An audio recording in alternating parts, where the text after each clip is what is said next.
Hello everybody, and a big welcome to today's webinar, Job Hunting During COVID-19. So this webinar today is called Tips and Tricks for Singaporean Students and Alumni of UK Universities.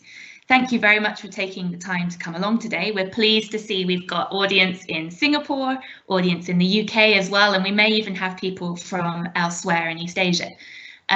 This webinar really is aimed at those of you who are still studying with a UK university. Perhaps you have recently graduated, or maybe you even graduated a few years ago, but the webinar really will be a great help to all of you today. We have a great panel lined up who I'll introduce to you in just a minute.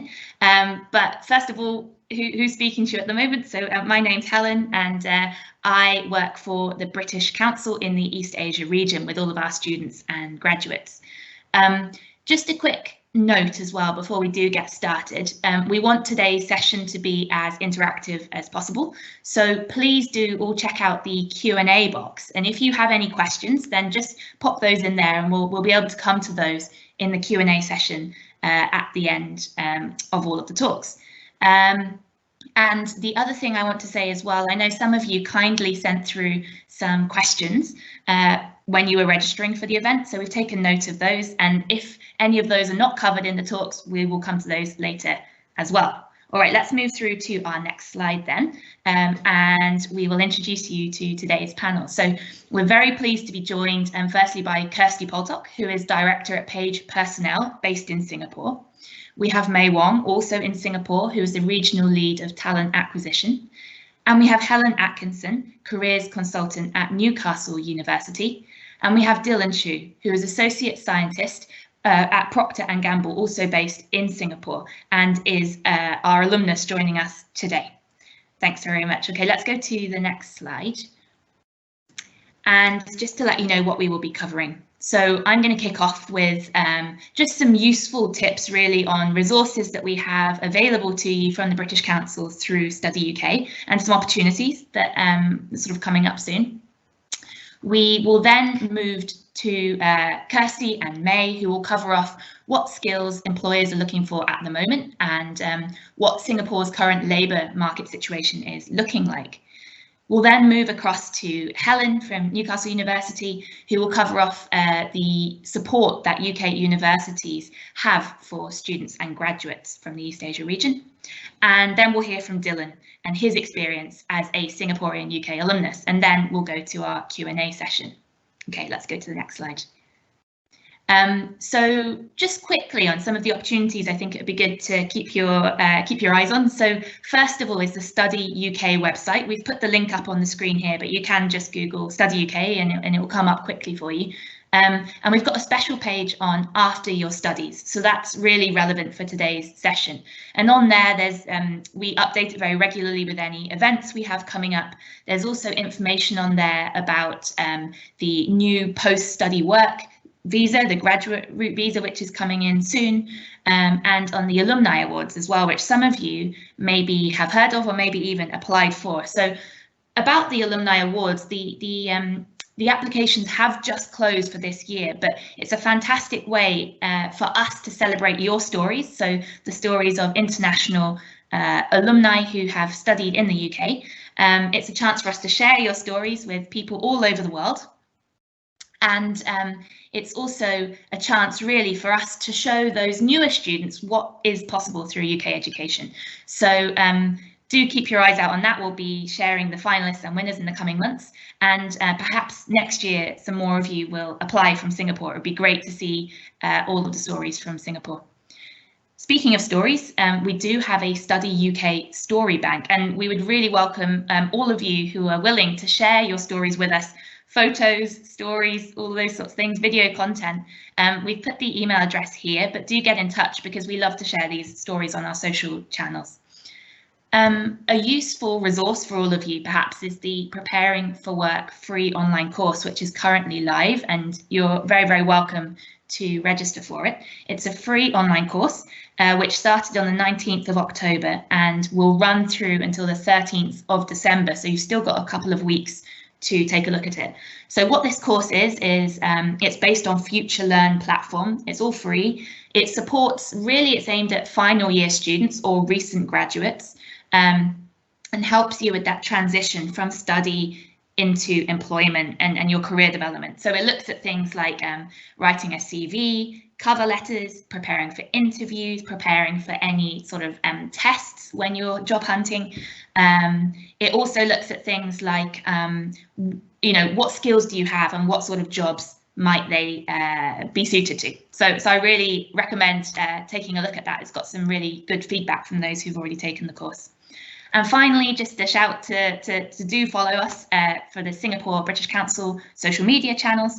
That's where we pop a lot of our upcoming events and things. And we've got some really interesting ones, such as in January, and we're going to be having a workshop with LinkedIn all about how to promote yourself online in, when you are job hunting.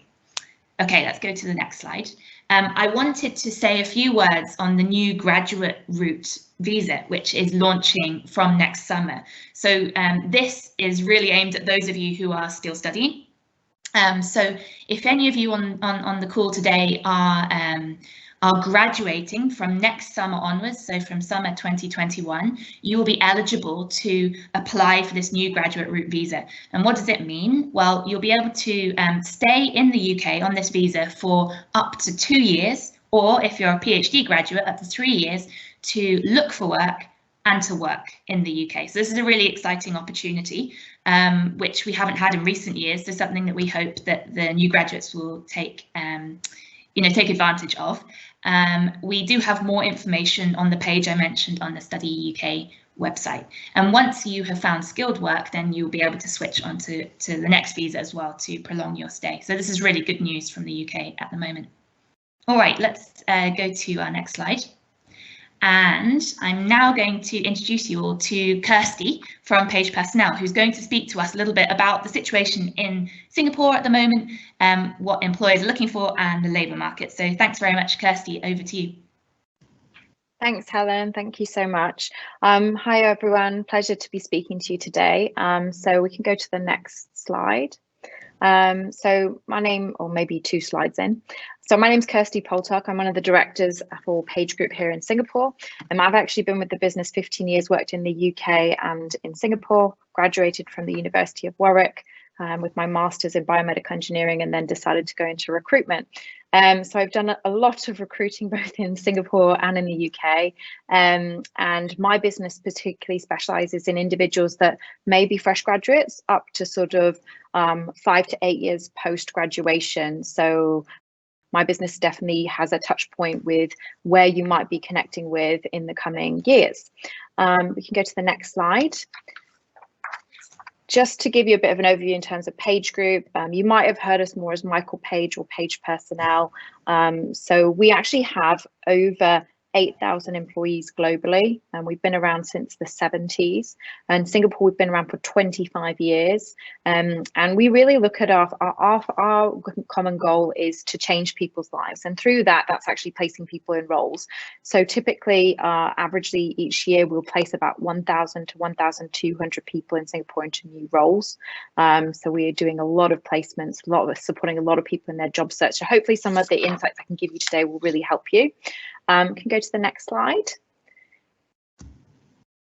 So what I'm going to cover today is a little bit about how the Singapore employment market has shifted, especially during this COVID time period, which industries have been affected, and going forward, what industries will have the most potential for growth, and some outlook for current industries, and just advice for you in terms of when you are searching for roles and how you can be more proactive and really have the best impact in the market. Because actually, I think initially when COVID hit, there was a sentiment around graduates that may have thought, actually, this is going to be a really tough time, similar to maybe post the GFC. But actually what we've seen 2-3 months post the initial part of COVID hitting is actually that it's actually a really positive outlook for graduates in Singapore. The government has supported significantly. There are schemes in place that will give support to companies to employ you and pay about 80% of your wages for 6 to 9 months. So these are great schemes that companies are actually really excited to use. And what does that mean for you? It gives you an opportunity to join a business and learn something new. A lot of these things are internship programs to train you in different sectors. Can we go to the next slide, please? So just a little bit about Singapore's employment market. Basically, at the moment, the most critical hiring is for very critical roles, strategic roles, or roles that they see in high growth areas, particularly in tech or in startups. Tech development, cybersecurity, AI is a huge area. Hiring processes have shifted, so everything is normally remote now with virtual interviews and virtual onboarding. And why do I highlight this to you? It's because there is a certain level of prep that is required for you to go through that sort of process, be it just in terms of finding yourself in a quiet place where you can fully concentrate on the interview, also being sure that you are still dressed professionally and you conduct yourself in a professional manner, being able to engage with a screen, which sometimes is quite difficult. You've got to get used to talking to a camera and you can't always see the person's mannerisms to react to you and see if you're doing well in the interview. So how do you navigate that? There's a lot of practice involved, but also then being prepared when you start for most likely a remote onboarding. If we're looking at onboarding in probably the next 12 months, most companies will still be doing remote onboarding in Singapore.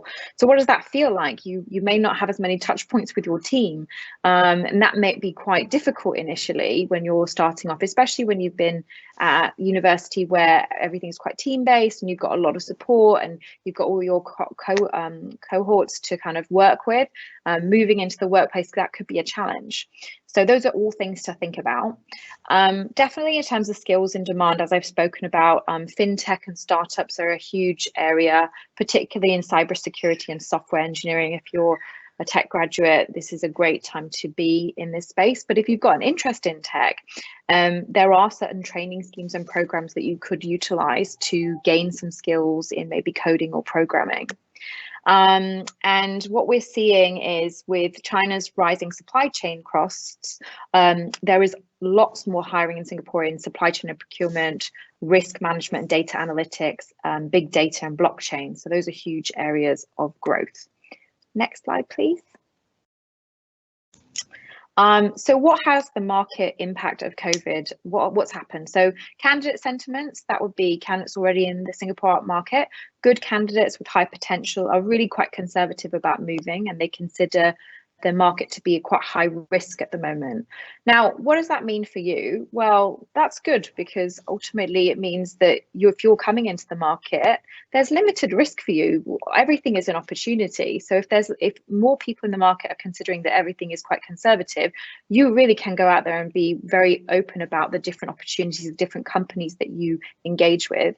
Ultimately, Singapore legislation is massively pro-employees anyway, so it's very difficult to part with an employee with very short notice. So there's a lot of opportunity either on the permanent or the contracting side for you to gain employment. Of course, unemployed candidates, people that have been retrenched, are involved in multiple interview processes and really trying to make sure in their focus that the next role is very secure. What does it mean for fresh graduates coming into the market? There can often be delayed start dates because businesses will want to make sure that they've got the right training program and enough people in the business to train together to get people up and running off the ground.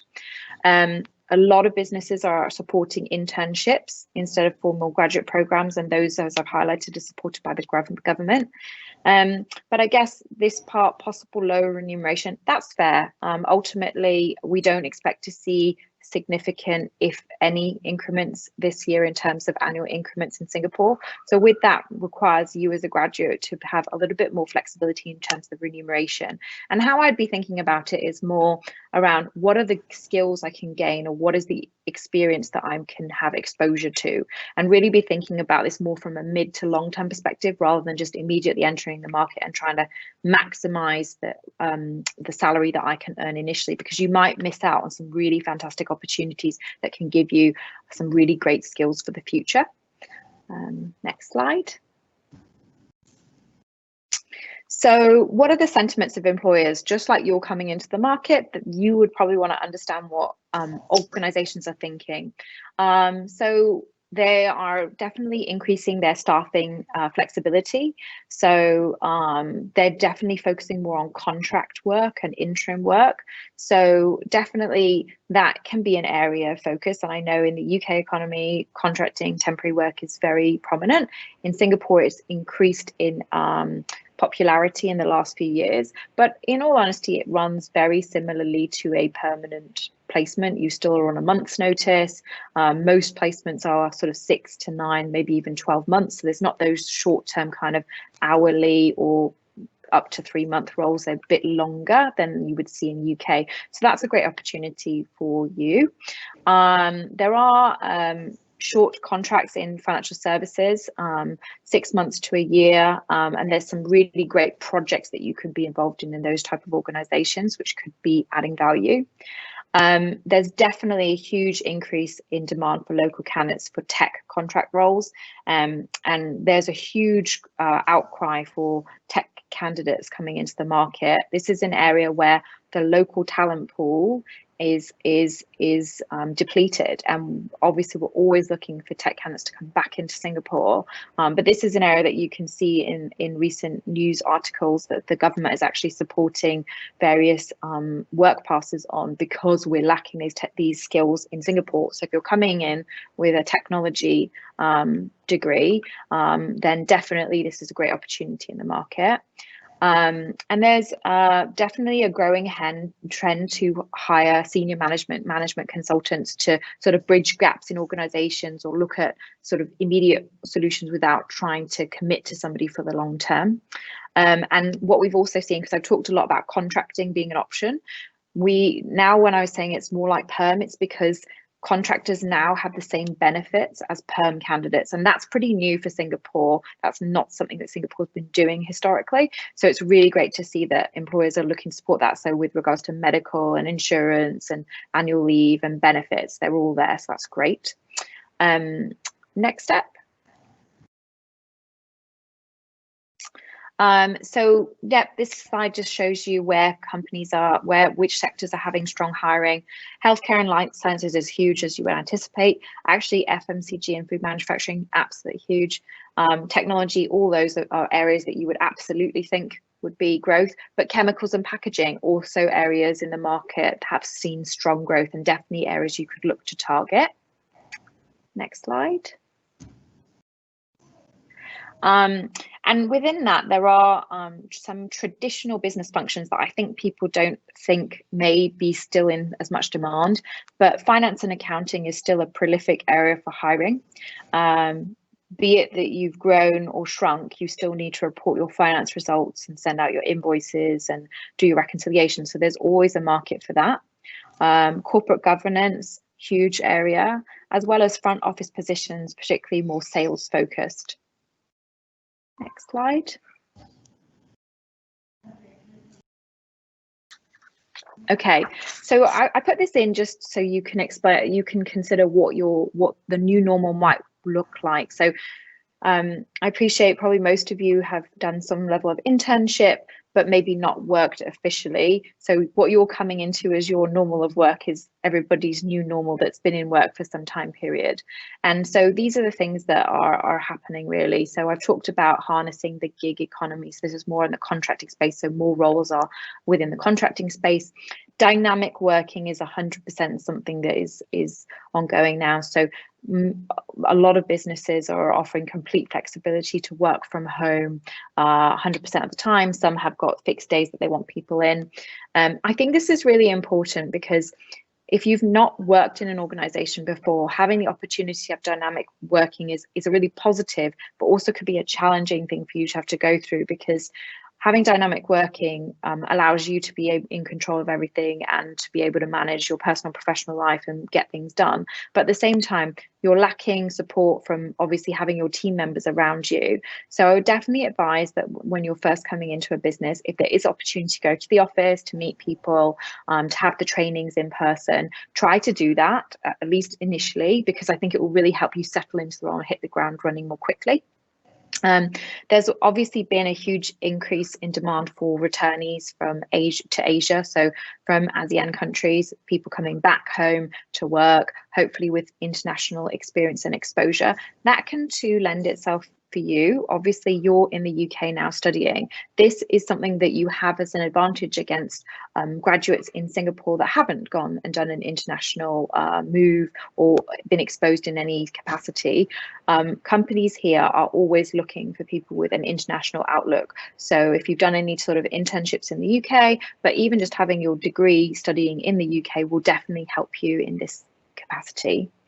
And I think ultimately there's a sense that candidates are really looking to prioritise a lot about their employee experience, make sure that they've got the right sort of support in place. And so that means that the existing market is quite picky, and ultimately a lot of companies that haven't really focused in those areas historically are now really putting in some great schemes to make sure they retain and attract new talent.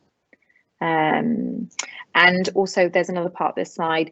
A lot of companies are thinking about hiring about potential rather than on previous successes. So that's a good thing for you. They're talking about what you can add in the next 1 or 2 years rather than what you've already done and how you can add immediate impact. So a lot of people are willing to invest in that area.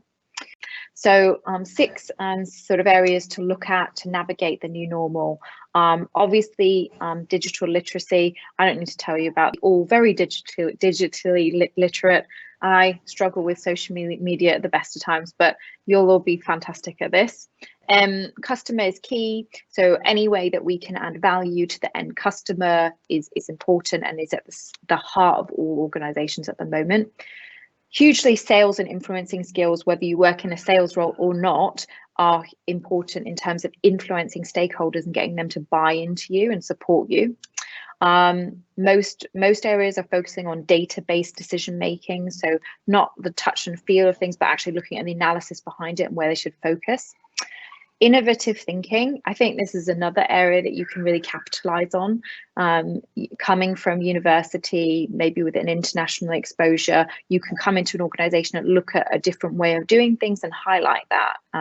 Sometimes what's been done before doesn't always lend itself to the best result. And I'm sure that you're all doing this anyway, but you're in university, so having the attitude of never stopping to learn is incredibly important. And that needs to stay with you as you go into the workplace, right? It doesn't stop with the end of your degree and starting a job. It actually needs to continue ongoingly to make sure that you are always upskilling and adapting yourself to new circumstances. Next slide. So my final slide, building brilliant relationships, sorry. We can continue with this one.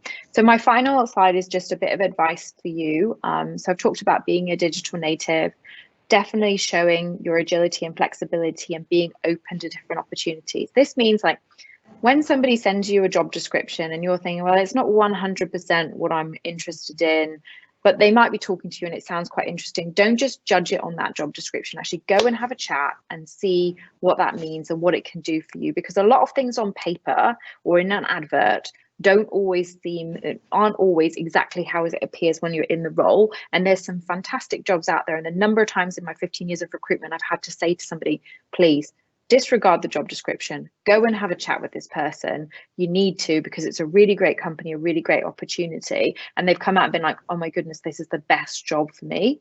And they're still happily growing in that role. So really think about things and be open.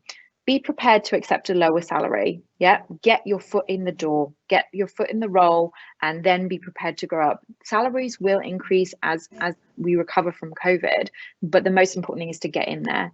Definitely consider roles in the contracting space for the reasons that I've highlighted. Being prepared to work from home, but being able to demonstrate your ability to multitask and take different things on without huge amount of direction. I think when you've come from university and especially when you've had some international exposure, I think the expectation is that you should be able to be somewhat self-sufficient, to take on tasks and projects and kind of at least have a go at something before you need support. So I think you need to be thinking, I'm not going to be told everything. I'm going to be given like a basic roadmap, and then I need to fill in the blanks to get to the end of my project. Definitely highlight any international exposure or key projects you've been part of as part of your degree or part of any internships you've done. Definitely consider taking on any additional training or career conversion programs or any internships. There's so many supported here in Singapore. There's a lot of opportunity there. So those would be kind of my top tips. And I think my last slide is just basically, if you need any other support, you're welcome to contact me. These are my contact details. Please feel free. There is a question in the box, so I might just answer it whilst I'm here. It says, for all my job applications in the UK where I wish to work, there is a field that asks if I require sponsorship to work in the UK. And when I say yes, I'm always rejected. What should I do? I would just, I mean, ultimately, a lot of companies, when you're applying on some sort of online sphere, they don't know your full history. So I would often try to connect with that company's HR manager or director directly. So try to find out, and in advance of applying, find out if they are open to sponsoring, because there are a lot of companies that are very willing to sponsor. And obviously, like Helen was talking about, there's a new visa coming through that will definitely alleviate some of this issue. But if you're concerned, do contact the company directly and ask what their policy is on it, because they will have a policy. Thank you. I myself was scribbling down lots of notes while you were speaking, so I'm sure people at home have been as well. Particularly the tips for graduates, I think, will be really useful for everybody today, and to know as well where those opportunities lie in Singapore at the moment. We're going to move on now to our next speaker, who is May from Barclays, and she's going to elaborate further on what Kirsty has been talking about, with a particular focus on her own sector. So May, if we could move on to you now, please. Hi everybody. Yeah, so as Kirsty was talking about, about what's happening in Singapore, let me tell you a bit about the banking industry. So I've been with Barclays for 8 years, but working in the banks for quite some time, right? And currently in the talent acquisition space. Now, first things, right? What, as an employer, what am I looking for? The first thing I want to tell all of you is grades are seriously not everything. And what I mean by that is an A is an A. That means we literally do not care if somebody has a perfect GPA. I mean, that's nice, but it's really not the key thing. And why do I say that? It's because there are really so many things that go into making someone, an employee that would fit with the current culture, fit with the team, be able to learn and grow. So, so the way applications and the shortlisting process is done, there'll be tons of applications coming in for a role, right? Especially in the grad space. So one criteria would be whether you meet the certain minimum cutoff GPA, whatever that is for that particular role. And once you get past that, that's it. We're not going to look at it again. Then there'll be the other factors that would come in. That means things like, do you develop or do you show a growth mindset? Do you show that that you're able to learn on the job, learn quickly? And what I mean by that is, I'll give you an example. So this is a manager who was interviewing graduates, not at Barclays, I must say, but I've been with the banks for a long time, right? And he came after the interviews, day one, and he said, May, I have a problem with the people I'm seeing. They look great on paper, qualifications are there, they've done this project, that project, the grades are good, but, and this is something I never forget, right? He said they've got a personality, many of them have the personality of a brick. And I said, well, they are freshies, right? So maybe they just need a bit of time to warm up. And he said, I don't have the time, If I sit there and if after a couple of minutes, they are not making an impression, the personality doesn't come through, I don't want them on the team. So they look great on paper, but the problem is I don't know if they can do the job, you see. And I thought that was great feedback. So what I'm saying here is this, right? As I said, grades are not everything. An A is an A, sometimes even a B+, it doesn't matter. But the key thing is, you have to display the ability, and that has to come through, on your CV during the interview process. If you're shortlisted, that you have a personality, you're able to fit in, you're able to learn, right?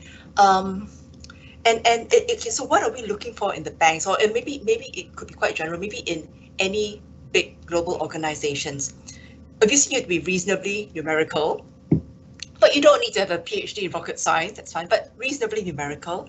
Second thing is, what I find would be cultural sensitivity, because a lot of companies now, because of COVID as well, or I think that's the way I think, it's not just COVID, but the way businesses will operate going forward, a lot of things will be more and more remote, more and more virtual. So that, and you're operating across countries, across regions, different ethnicities, that cultural awareness and that ability to just interact is crucial. And that's what we look for as well. Written and verbal communication, very important. Why do I say that? Because, I think Kirsty talked about that too, and there's the same thing I want to reiterate. A lot of things will be done remotely. You'll be working with colleagues whom you may never meet in person throughout your entire stay in a particular place. I mean, that's the way it is. Teams are remote. Colleagues, you work virtually, but you still have to come together and get things done. So that's why written communication, verbal communication would be crucial, because that whole physical, the ability, that body language thing, you can't depend so much on it now. Right? So there could be times when you want to pitch an idea for a certain project. How do you do that? Right? It's going to be via emails. So that's why the written communication is important. Verbal communication is important because you could be pitching for things, or giving updates, and it's just audio. So, so if you don't have that ability, or if you're not comfortable with that, I would say get comfortable with it, because that's going to be very important, right? Getting how should I put it? Not getting a job, getting your CV shortlisted is step one. Getting the interview is step two, but the real work starts when you get the job. Right. Okay. What else did I wanted to say? Okay. This thing about, I said earlier on what employers are looking for, right? And I said that it's important to learn how to learn. And that's because, I've seen so many series over the years, up to a certain point, especially for a fresh graduate, the CVs kind of look alike. And that's because, the by the time it gets to the team manager who's going to be doing that shortlisting, right? Who he or she wants to interview, they would all look quite similar. That means the grades will be more or less there, probably some office holders, some done some part-time work, holiday jobs, something like that. It's quite similar. Now, so the thing is, when you are writing your CV, and that's important, right? Because we don't have so much time to look at every CV and give you 10 minutes. No, it doesn't work that way. It's literally may not even be 5 minutes per CV, less than that. So how do you make your CV stand out? And for us, it's the important thing is, how do you make that experience count? That means the grade is one thing, but that can be covered in a couple of CM, right? That's it. But it's as if you have a holiday job, for instance, what did you learn from that job? What did you observe? How did you contribute? What achievements did you do? I mean, it can be a simple job, but did you make things better? What did you notice? Right? And there's another thing that I wanted to just tell everyone. It's do you have 2 years experience? That means if you have had summer jobs and all that, and you had multiple summer, do you literally have 2 years experience, or do you have 1 times 2 years?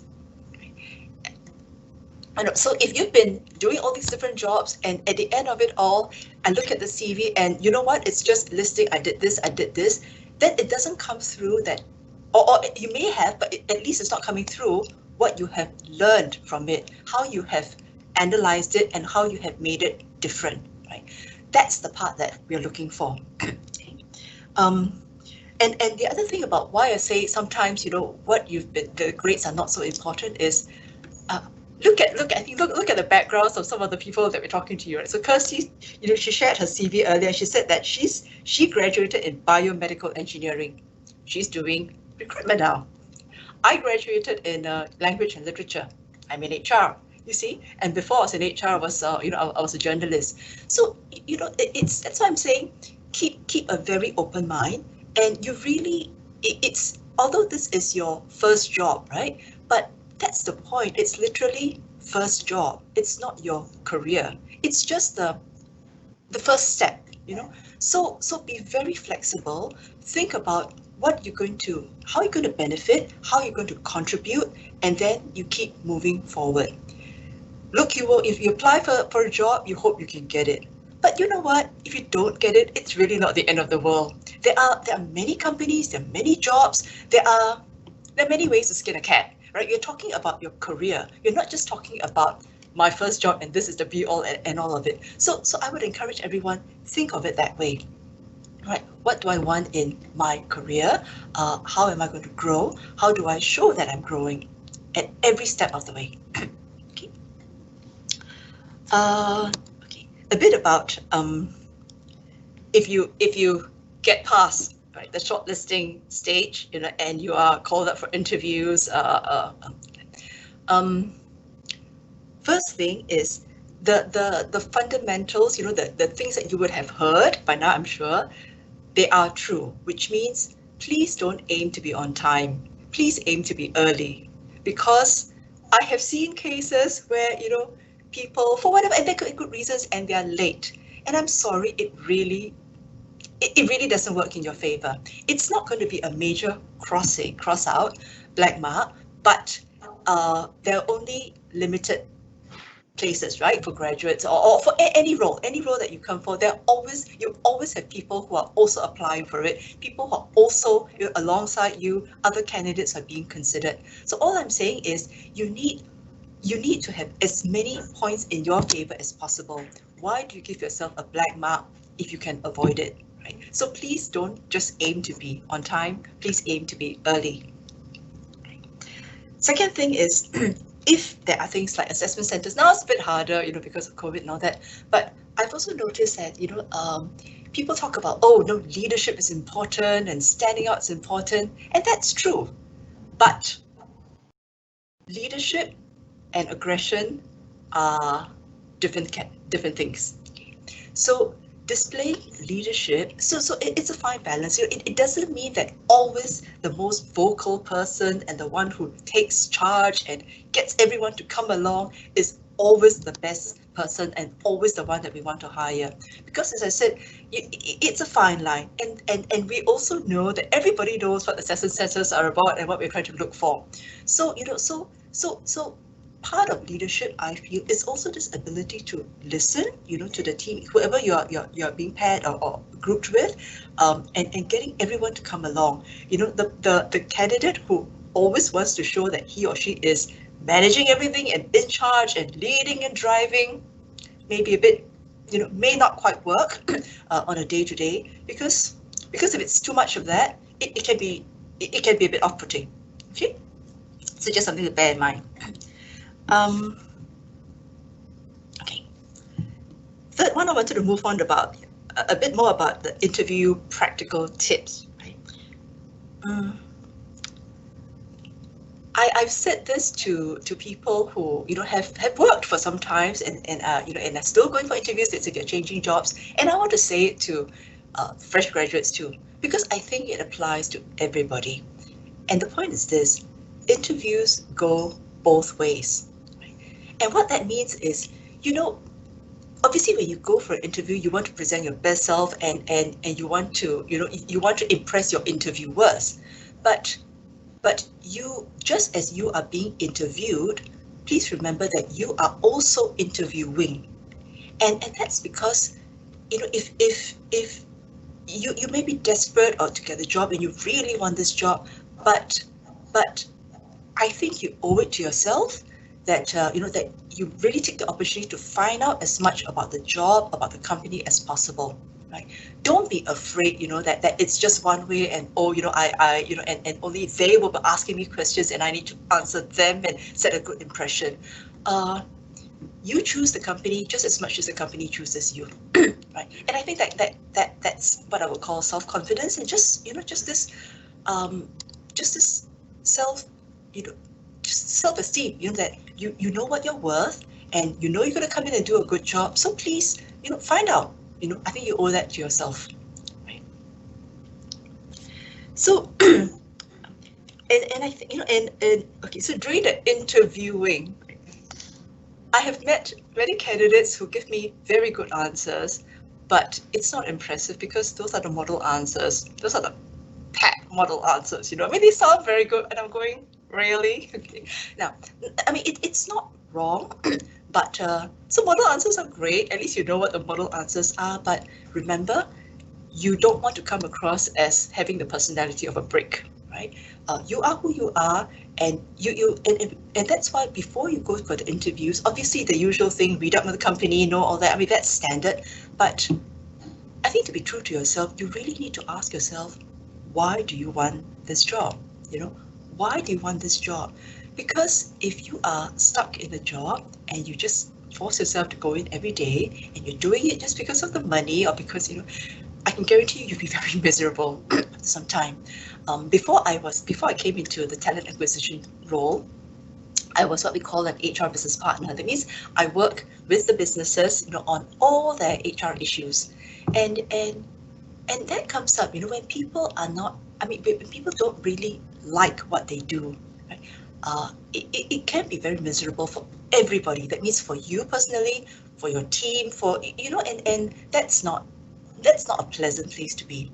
So what I'm saying is, find out about the job, and that's why take advantage of the interview to really find out. And it doesn't mean that a no is the wrong answer. Sometimes a no could be the right answer, depending. Right? So you really need to know yourself why you want to go for certain things. You don't go for a job just because, well, these are the highest paying jobs and these are the hot things. But if it doesn't suit what you want in life, and that's what your skill, or just your skills and what you like doing, then it's not right for you. Okay. I'll give an example. In we always talk about in the banks, the front office, right? The hotshot traders and the sales guys. Great if you can be a trader. Great if you can do all this. Or if you've been an investment banker, all these, wheeling and dealing and big deals and all that. But that suits certain personalities, certain, but it doesn't suit everybody. So there's no right and wrong. An example I gave someone was, I said, if you want to be a trader, let's say you're going to trade US stocks. Well, if you're sitting in Singapore, you know what that means? It means you work nights because of the, because of the time difference. It comes with the job. You know what I mean? So if you don't think that you are going to be able to take that means you just work nights, which means your social life changes, right? You don't see your friends, maybe weekends and all that, but weekday nights, you don't see your family as much, you don't see your friends as much because you're working. So so if things like that are going to be important for you, and it doesn't work for you, then I'm sorry, that job is not right for you. Okay. Okay. So how do you impress during the interview? Please have good questions ready. And this will take time, because that will come into why do you want to do what you do, right? So I that is the thing that makes a difference, because when someone comes in and they ask a question and I'm going, oh, that's interesting, this person has really thought about it, thought about it doesn't have to be a fancy thing about what's your strategic direction for Asia. I get that too. That's part of it, but take some time to research and ask yourself, why do you want the job? And if I were to get it, what does it mean? Let your personality come through. Okay, I'll give another example.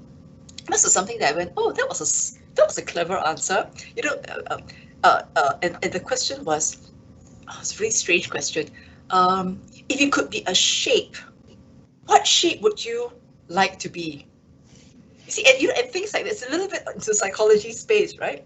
And of course, people say, I want to be a star because I want to be number one. You get that kind. But the answer that really hit me was when this one person said, my answer is I want to be a my perfect shape is a semicircle. And I went, why? And the person said, because a semicircle is a complete shape in itself, but yet when you join with other semicircles, you get a new shape, a circle.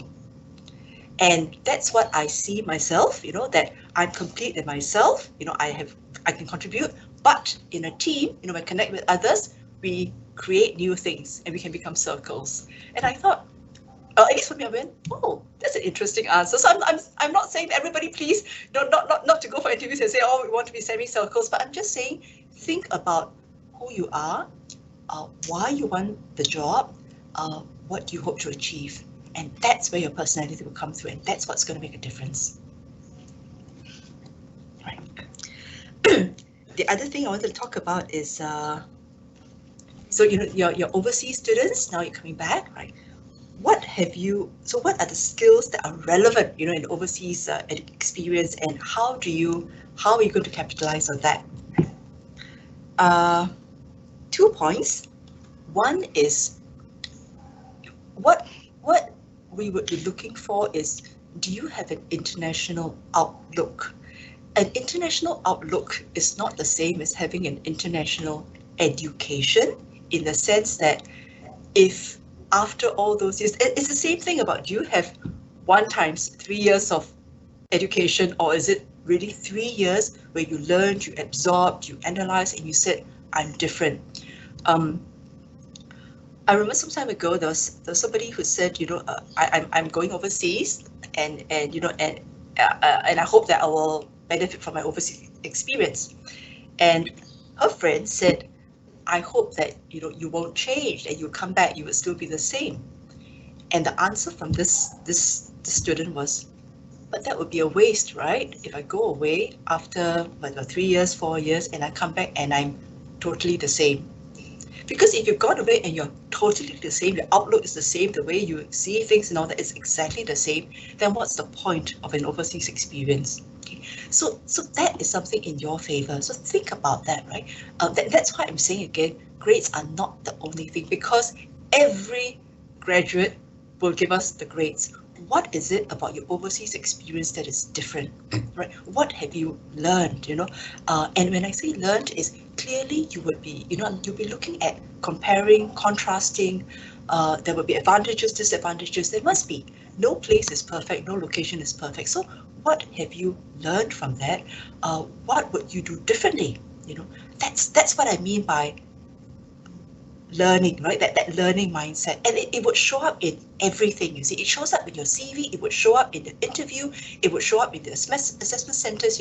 Maybe it show up maybe even in the way you write your emails, because that would show, have you gotten past that? Oh, I'm really shy, I'm just the newbie. Well, yes, you're the newbie, but if you're constantly going to be the newbie in the corner, it's going to be hard for people to keep pulling you out. You see what I mean? So that's the thing, right? How are you different? How has it changed you for the better? Maybe not for the better. What is it about the two cultures, the two countries, towns, whatever, that you look and you go, oh gosh, this could be done better. But this side, this, I never realized that this wasn't as great, and now I can see, how it can be different.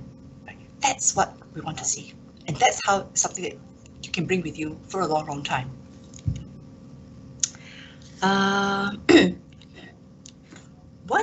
Just 2 more points. Because of the COVID time and things are changing. So Helen, because you touched on that earlier, and I want to reiterate that as well.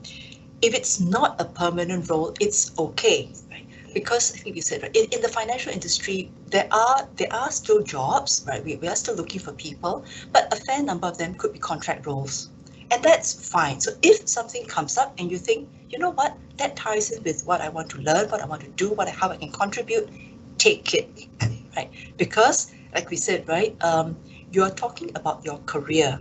Your career starts with a first job, but that is not the be all and end all.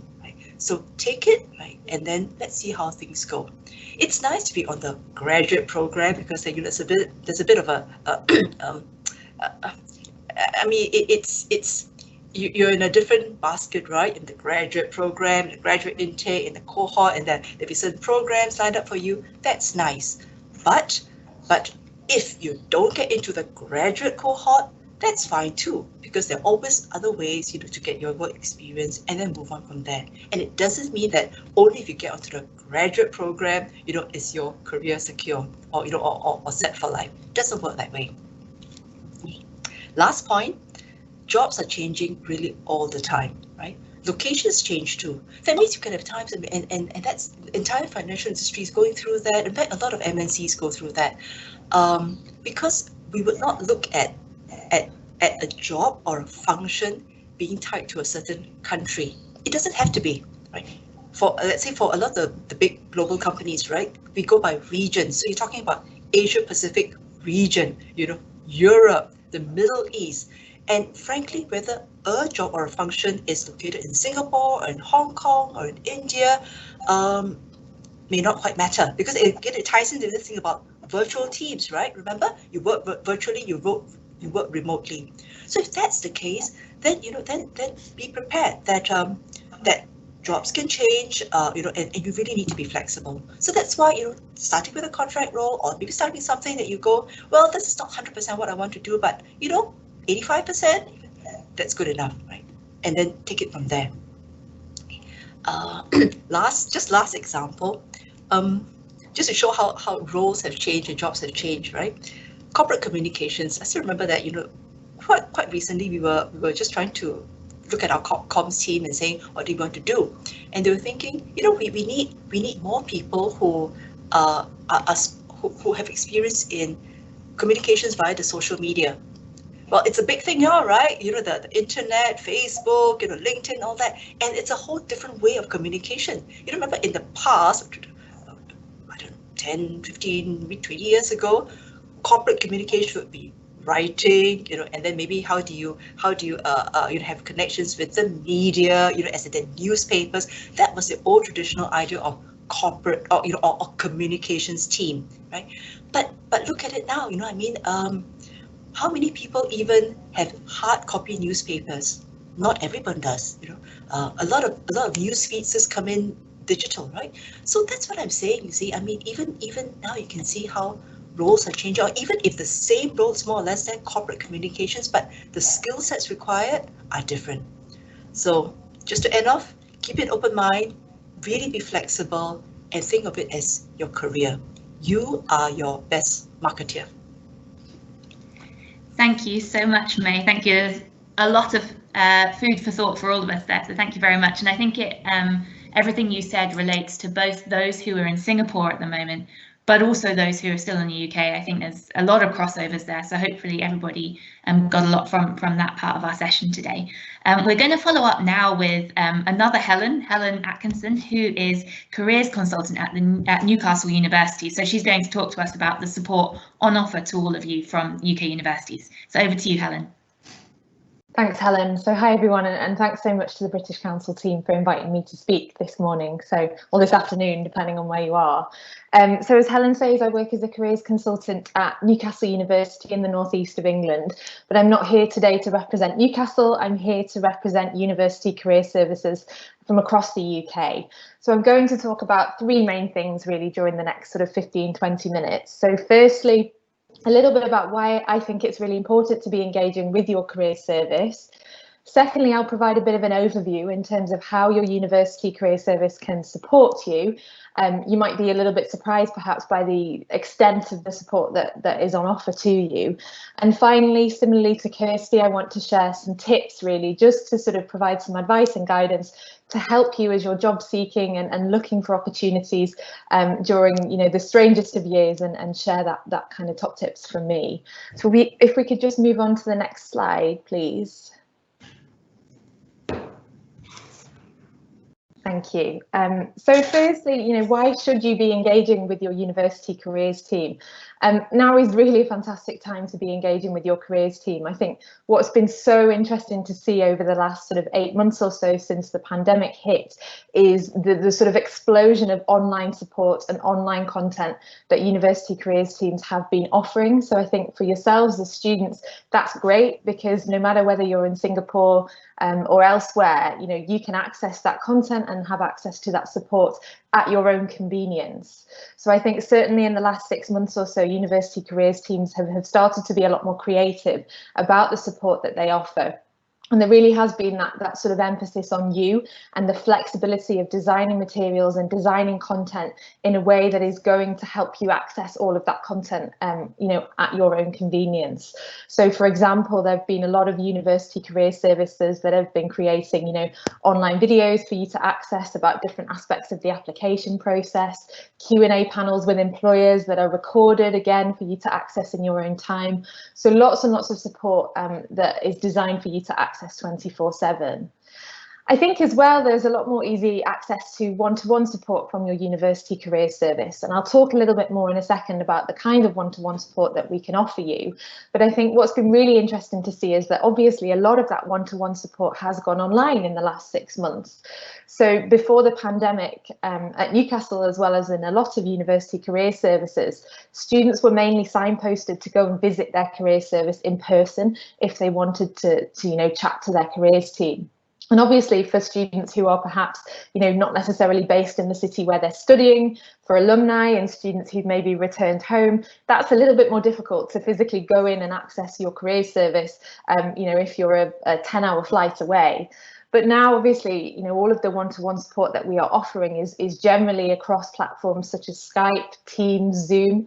Again, that's a lot easier for alumni who are maybe not based in the UK, as well as current students to sort of access regardless of their location. And I think as well, what's been really interesting to see is that, again, university career services have been a lot more flexible. So, some have been sort of offering early morning appointments to help, students and graduates who are maybe based in Asia. Equally, we're offering sort of evening appointments as well. So again, a lot more kind of sort of opportunity for you to access that support at a time when you need, regardless of where you are in the world. Interestingly as well, there's been a greater variety of employer events, perhaps, and innovative online programs for students and graduates studying at UK universities, especially for perhaps universities that aren't based, in London, perhaps campus-based universities that are maybe a little bit further from the capital.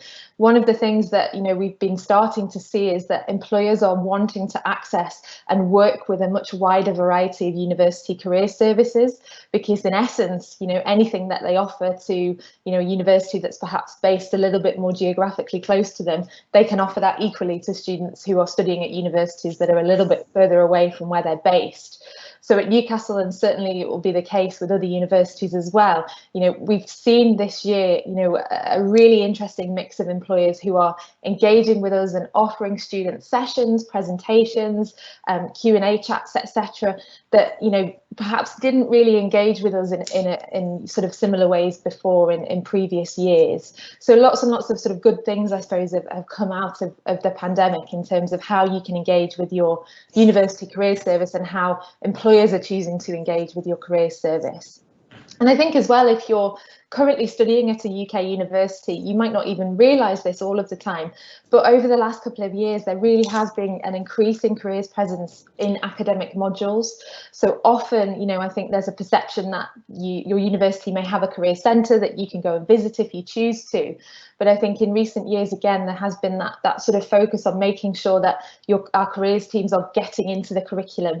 So often in a lot of universities, your academic school or your faculty will have sort of careers consultants, employability teams within that faculty who are really essentially designed to sort of provide some more specific careers interventions that are perhaps a little bit more relevant to your degree discipline as well. So I think that's important to kind of understand that the career support that is on offer to you at your university, it isn't just necessarily, the support that you get from a central careers centre, it's all of the support that you get that's perhaps embedded within your modules and the activities that are going on within your academic school as well. And I think Another thing that's really, really important to sort of highlight here is that the career support that is on offer to you is usually available at least for a few years after you graduate as well. Now, the support that is offered will vary from institution to institution. So some universities may offer, 1 year's support for you perhaps after you graduate. At Newcastle, we offer 3 years. Some universities offer 5 years. A couple even offer that kind of lifetime career support. So I think it's really important to understand that even if you study in the UK and then you decide to return to Singapore or elsewhere, even though you're not physically based, in the UK anymore, you still have access to all of that career support for a certain number of years, usually after you graduate. But as I say, just check with your institution to see what they offer, but it's highly likely that you'll have access to that at least for a couple of years after you graduate.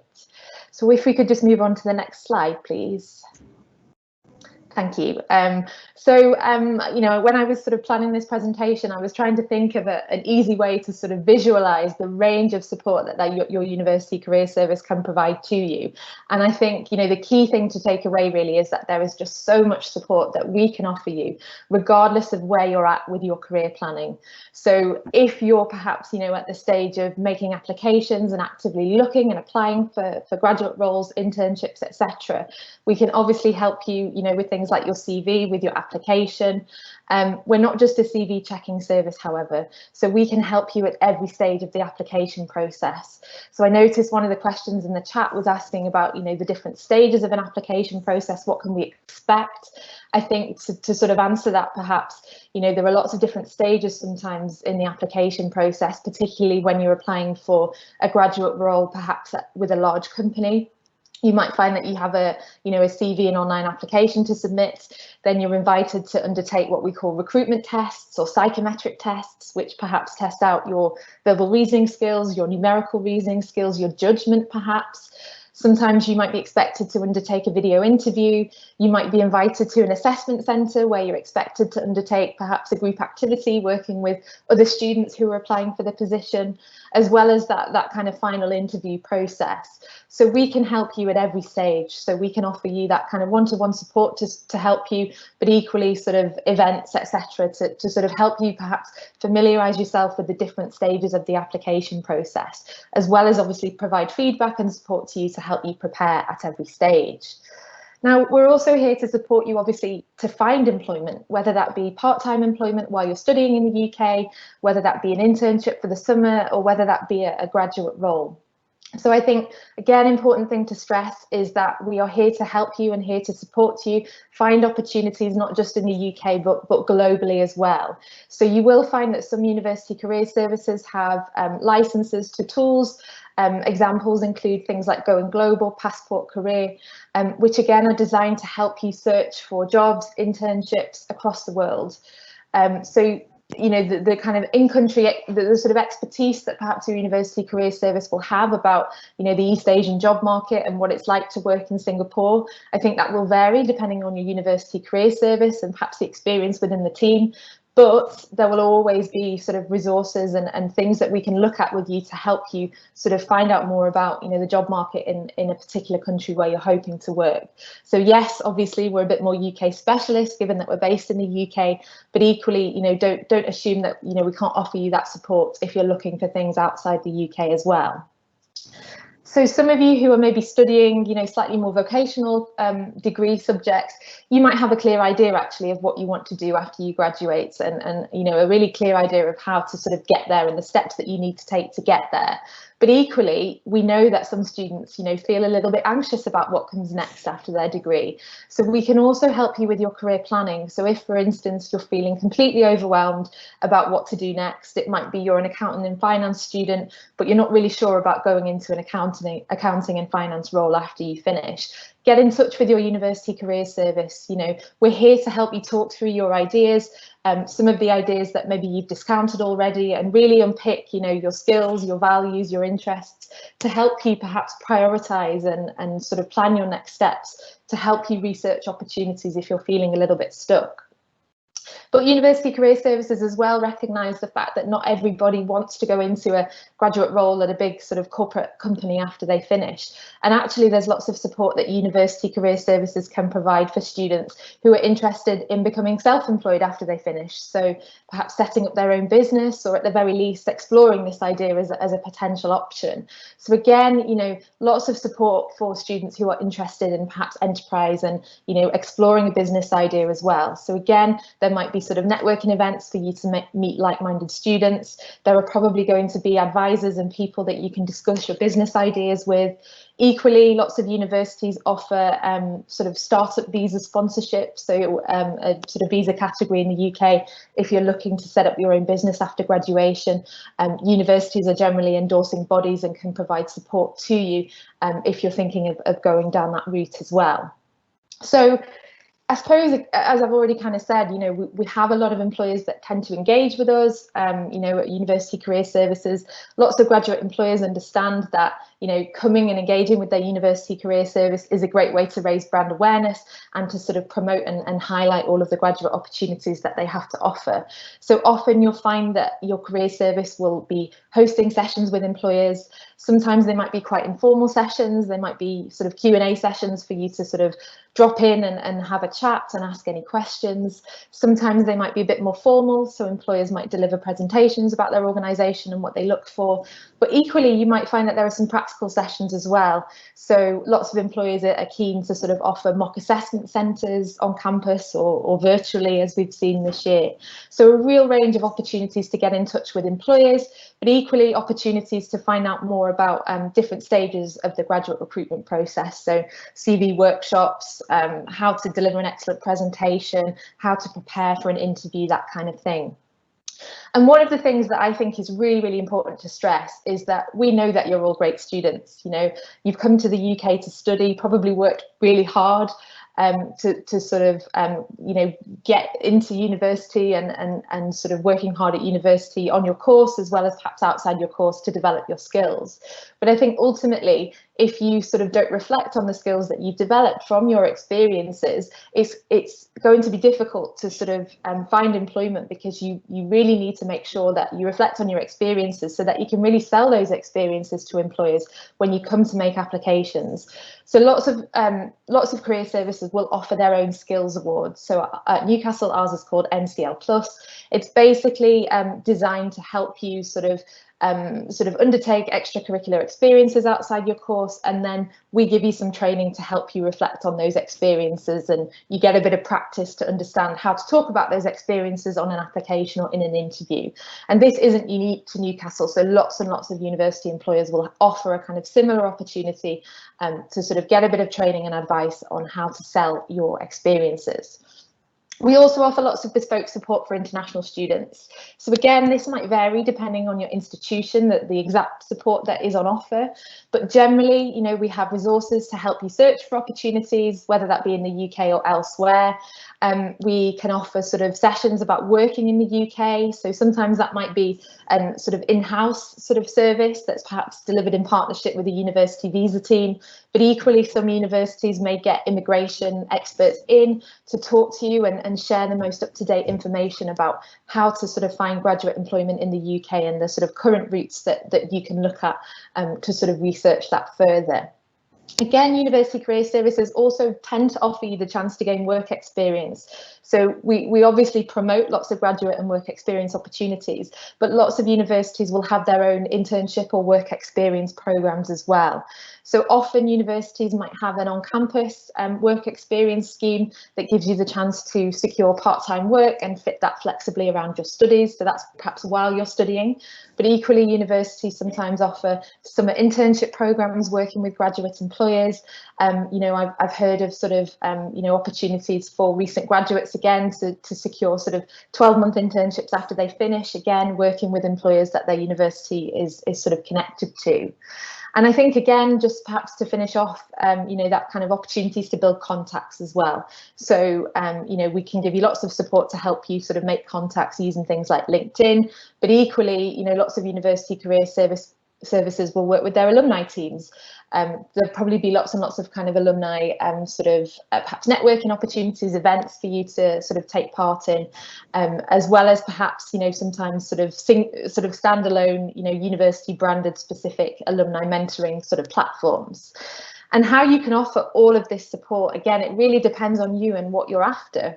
So lots and lots of online support, so web support, podcasts, pre-recorded videos, all that sort of thing that you can access online 24/7 at a time that's convenient for you. But equally, there will be lots of live events, obviously a focus on these during term time, for you to find out more information about all of these areas and sort of sign up for anything that interests you. And as I say, though, if ever you have a question that you want to talk about with your university career service, whether that be, you know, help with an application, or equally, you know, you're feeling really stuck and really overwhelmed about, you know, how to plan for your career and what comes next, just kind of know that your university career services is here to support you and offer you that one-to-one support. And in a one-to-one discussion, the support that is offered is always confidential, it's always impartial as well. So I think that's really perhaps important to note. So if we could just move on to the next slide. I'll go through this quite quickly. I know we haven't got a huge amount of time. If you wouldn't mind just clicking, I think it's 4 things I've got on this page. Thank you. So I really wanted to share my top tips really to help you if you're thinking about kind of graduate roles, whether that be in the UK, Singapore or elsewhere.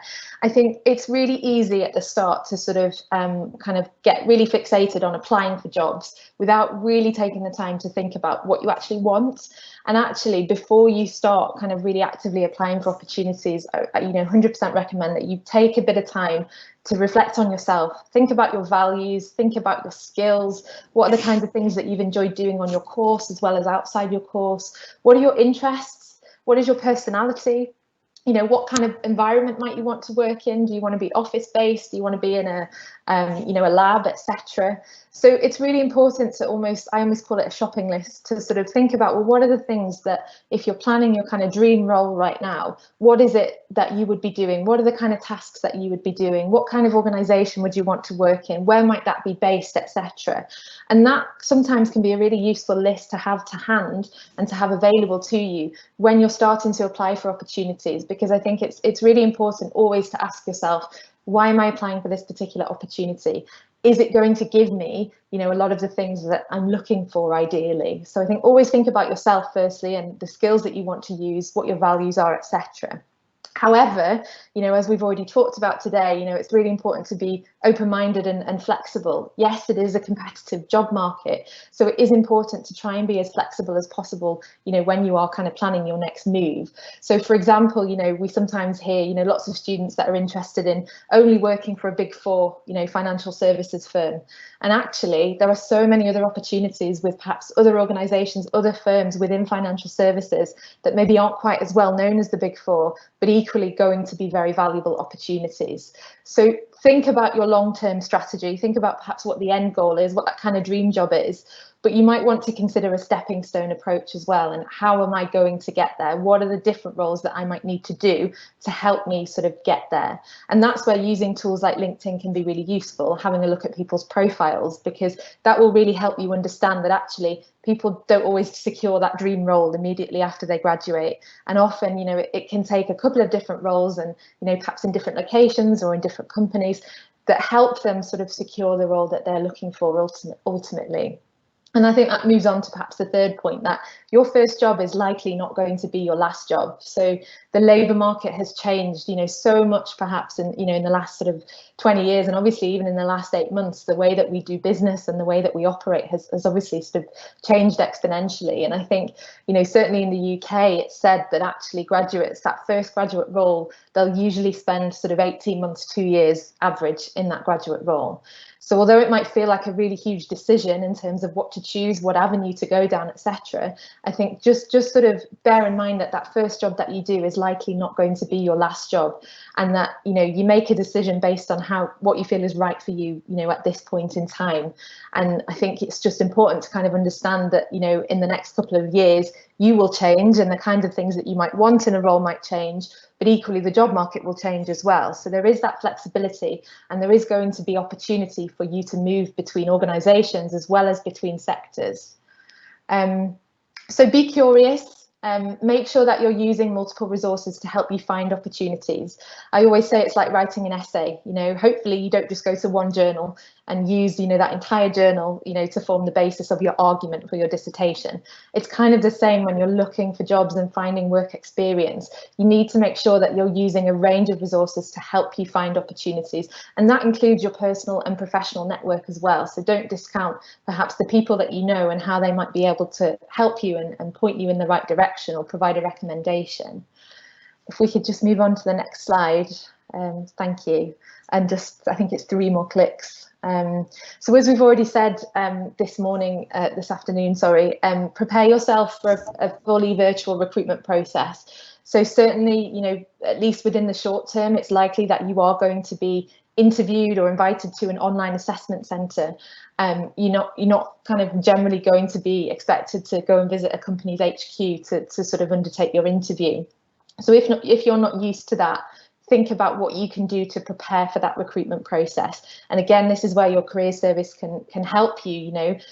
Lots of career services have sort of practice tools to help you practice recruitment tests, online video interview software. We offer one-to-one interview coaching. So if you have an interview coaching session coming up, get in touch with your career service and just ask for that kind of one-to-one session. And that can be a really nice kind of introduction to that virtual interview sort of process, and perhaps give you a bit of confidence to help you before you actually have to do it for the real thing. I think sort of, as I've kind of already said, the job market is competitive, but I think it's also really important to not take those setbacks personally. It's not a kind of a judgment on you, and it's likely you may have made a good application, and in this situation it's maybe someone else just made a slightly better one. So I think particularly if this is the first time that you're kind of looking for opportunities, if you've always kind of done very well, perhaps academically, and kind of gone through the education process and, always got good grades and never really kind of had that many setbacks academically, it can come as quite a shock to you when you start applying for opportunities. And no matter how good you are, sometimes, you're just not going to get through to the next stage of the application. But it's really important not to take those setbacks personally. You are going to be competing with a lot of candidates in all kind of likelihood. So try not to take those setbacks personally. And actually, resilience is a skill that lots of employers are looking for, that ability to kind of deal with setbacks and sort of, in order to kind of help yourself sort of move on.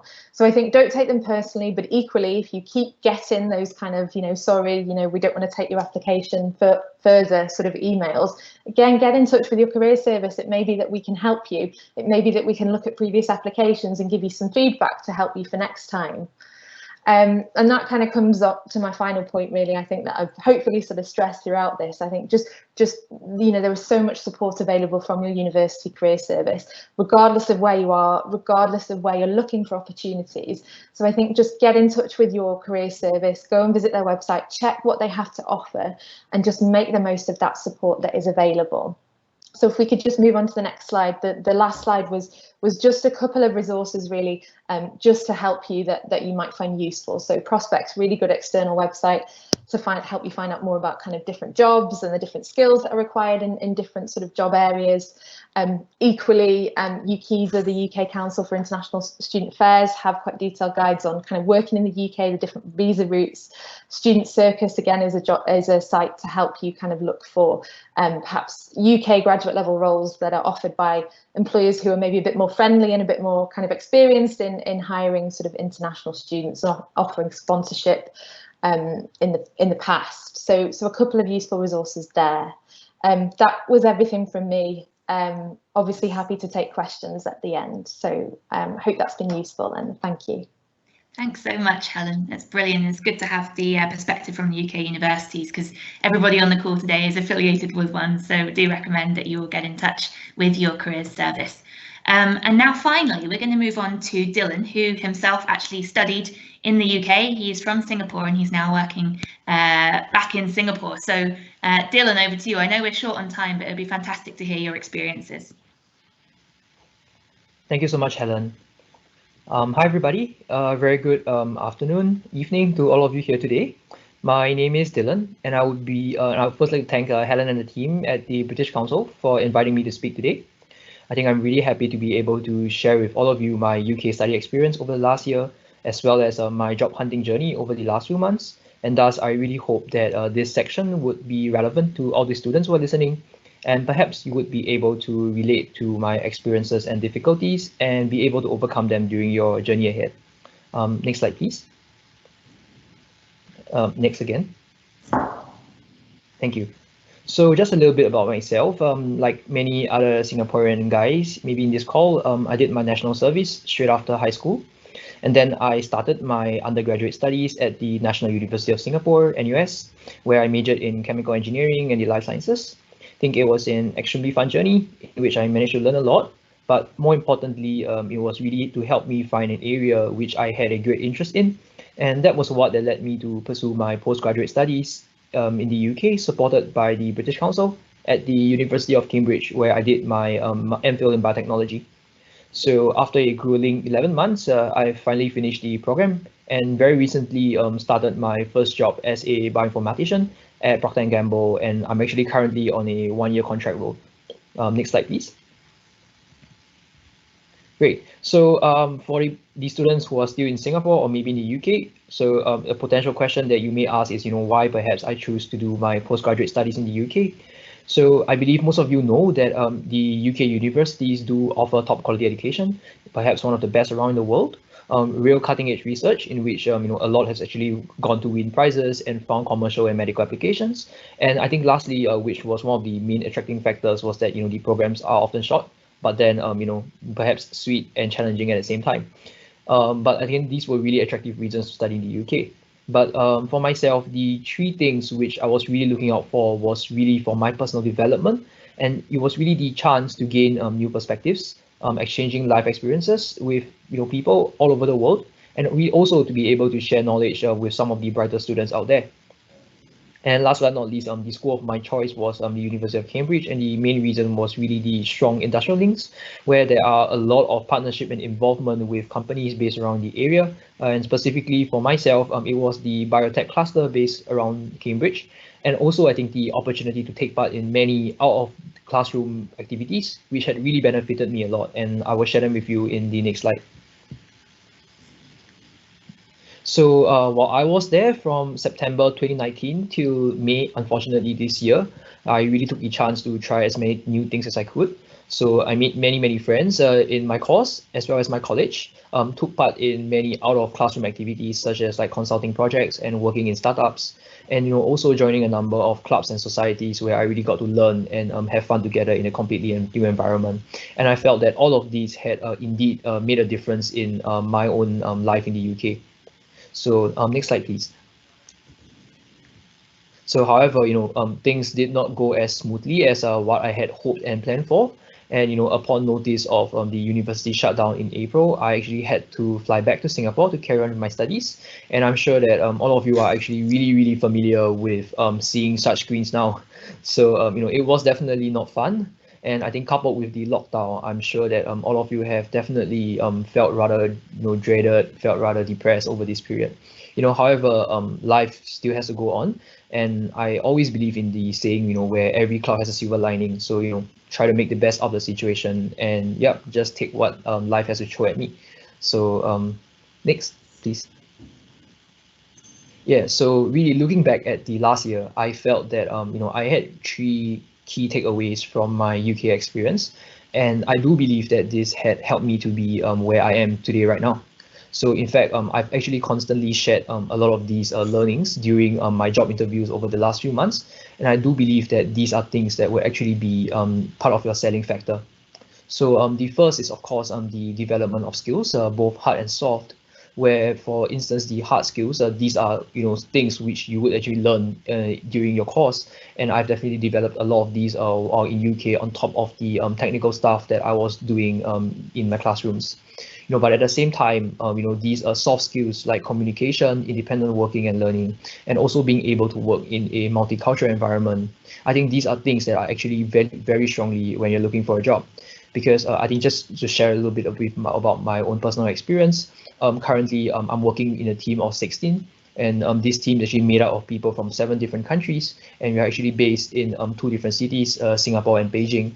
And thus, knowing how to work remotely, communicating effectively, I think all these are really, really important, and I think these are things that interviewers would like to see when they actually interviewing you. And thus, if you are able to share personal experiences, of things like this, I believe that is something that will definitely gain you plus points.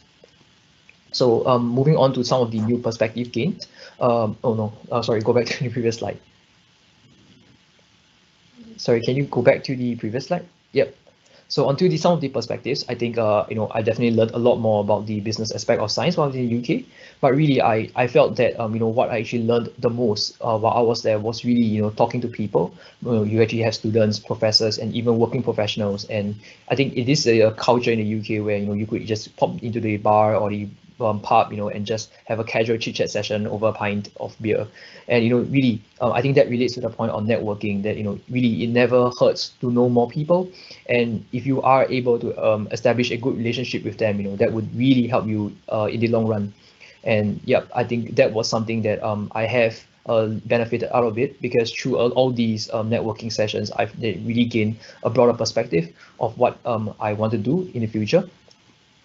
And I think the last thing is that by having all these a lot of chit chat sessions and networking sessions with people, I've definitely gained a very strong appreciation of culture, different cultures and different languages. Where, for instance, knowing how people from a different country do things can actually make working together a lot easier. And I think the other thing is that if you actually know someone's language, it really helps you to get a connection going, because that helps you establish straight away some sort of connection already. All right, next slide. Thank you. So just shifting gears a little bit to my job hunting journey, I initially wanted to stay in the UK and look for a job there. And in fact, so I was probably one of the typical students, like what the previous speakers were mentioning. You usually go on to look at career fairs, actually understand what recruiters are looking out for, find out the kind of jobs are available in the market. And I think over those few months, I was quite fortunate to be able to make several trips down to London and somewhere around Cambridge, to actually have a short chat with potential interviewers. And I guess I was pretty lucky to actually get a job sometime in early April. However, then came COVID, when I was advised to go back home, and the university went on shutdown, and the company sadly had to tell me that to come back next year again. And thus I was back to square one, feeling rather dejected. But then I think still determined to look for something in the meantime. So somewhere in June, I actually went out full on, looking for jobs in Singapore, because I think everywhere was still pretty unsafe at that point of time. And I really had to balance my academics while preparing for all the job applications, which includes the rather lengthy process of customizing your CVs, cover letters, so on and so forth. Yeah, so I guess fortunately towards the months of July and August, I only had my thesis left to write, and thus I could focus a lot more on preparing for job interviews. And in summary, I think I made a total of about 70 applications, and that was really, really tiring. But unfortunately, I only had 5 interviews that came back to me, and to be honest, that was really depressing. But fortunately, one of my only one and only offer actually came back to me in August, and that's where I am right now. Although I do hope to go back to the UK sometime in the future. So, as you can see, I was rather disappointed for a large period of the year. It was really not a smooth sailing process, and coupled with COVID, which makes things even more depressing. But I think we should always try to be a little bit more optimistic. And yeah, can you go to the next slide, please? So yeah, I would just like to share with you some of my personal advice, which already might be mentioned by many of the previous speakers, but I do believe that they will be really helpful, and because they have really helped me along the way so far. So for all these students out there, I think the first advice is really to expand your skill set and make yourself a lot more marketable. I think this has been mentioned previously by these previous speakers, but just to share my own personal story is that I believe that if I didn't do this during the COVID period, I would not have gotten a job, because I really spent quite a bit of time picking up some skills in data analysis and bioinformatics during the 3 or 4 months while I was in Singapore. And just spend some time going on to Coursera, EDX, all these online resources to actually learn as much as I could. And I felt that actually when I was talking to my current employer right now, the enthusiasm that you show them that you're actually interested in this particular area, on top of despite not having formal education in that topic, I think that really kind of makes you stand out from other candidates. So I think that is something that would be very, very relevant for a lot of us, because right now, a lot of classes are actually held online, and thus you usually have quite a bit of time to do a bit of your self-exploration, and thus you could find areas that you would be interested in, or areas that perhaps the market might be looking at, and you could try to actually explore them. And if you like them, go ahead and learn as much as you can. So I think also for students, do make use of your school's career services. I think that has been mentioned previously before, so I won't really go into in-depth. But then, I have definitely benefited a lot, talking to my career counselors back then, to help me take a look at my CVs, and help, for instance, and also help me with a little bit of interview preparations, and thus do make full use of them. Likewise, I think for job hunting, a lot of these points have already been raised up by the previous speakers, so I won't elaborate much. But I think my own personal advice was really, to set aside some time for job searching, especially while you are busy, because that actually sets some discipline for you, and make sure to go back, to track all your applications, and make sure that you actually follow up with all the applications that you sent. So I think a personal experience for me was that a lot of companies often do not send you any follow-ups, and so if you are really curious about your progress, I think you should take the initiative to email them and ask them, what is the progress of the application is like. And I think in addition, if you are fortunate to actually get an interview, whether is it a phone interview or personal interview, I think it always helps to get some feedback from the interviewers, so that you can actually improve in the future.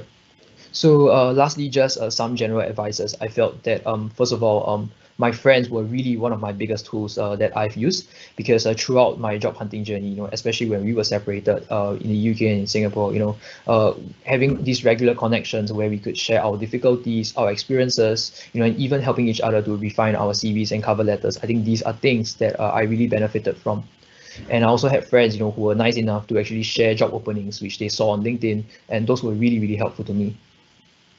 So I think the second point is really, that you should cast your net wide. I think not too wide, like, applying for something out of your scope, but rather trying for positions which you think that you may not be a perfect fit, or, maybe even like contractual positions like where I am now, because really you never know what your employers are actually looking out for.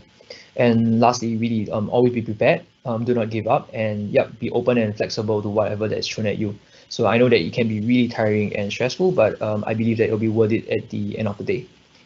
So next slide. So that's all I have. I really do hope that what I've shared have been really helpful, and please feel free to contact me on LinkedIn if you do have any further questions after this session. So thank you so much, and back to you, Helen. That was fantastic, and it's just great to hear everything that we've heard from our previous presenters also reflected in what you're saying, because it just goes to show that those tips really do carry across and really are true, and do help.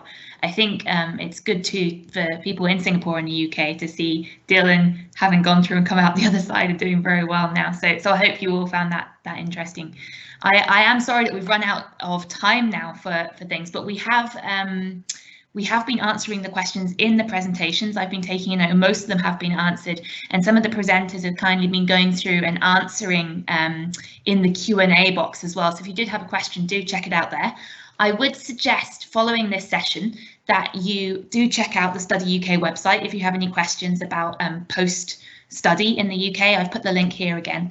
And also, I'd recommend checking out the UKISA website, UKCISA. There are some good tips and information on there for some of these questions I've been seeing coming through about switching visas and that sort of thing. So do check those out. We will be sharing this recording with all of you, so you'll have all the links and everything to refer back to.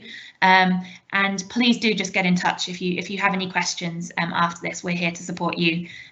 So thank you very much to all of you for coming along today, for taking the time to listen, and a massive thank you to all of our presenters, Kirsty, May, Helen and Dylan. Thank you very much. And also big thanks to the British Council team as well, who have supported with this session. So that's all from us for today, but thanks for coming, and we'll see you at our next session. All right, thank you everybody.